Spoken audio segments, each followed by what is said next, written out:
dun kasi, I've been there for 2 years. I know quite how the government there works, no?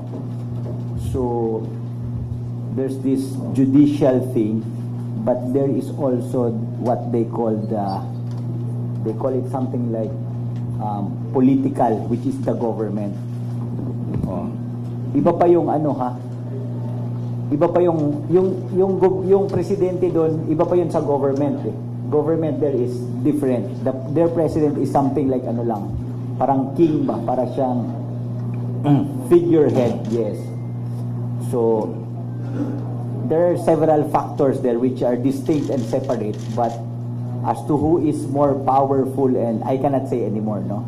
Because sa totoo lang, I just won with finality my case in extradition, but they used another thing about expulsion, which technically I still had a few days to reply, but hindi ko alam ano nangyari. So sige na lang, tapos na yun. I mean, useless discussing things, I mean, over spilled milk, no? But sa totoo lang, of course, malungkot ako dahil syempre makukulong ako na habang makukulong ako. So kahit hindi pa, di ba, dito kasi makukulong ka kahit hindi ka pa convicted, no? But may mga ano naman yun, si Attorney Ferdy na bahala. But what I'm saying, on the other hand, I'm also glad that I haven't seen my mother for 2 years. My father died last December, hindi naman lang ako nakauwi. So it was quite painful.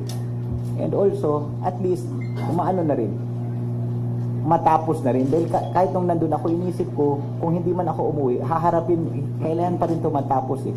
Ito lang sana yung request ko sa sa korte na sana mabilis yung kaso. Dahil sa totoo lang, kung tatrabahoin talaga yung kaso, sandali lang naman sandali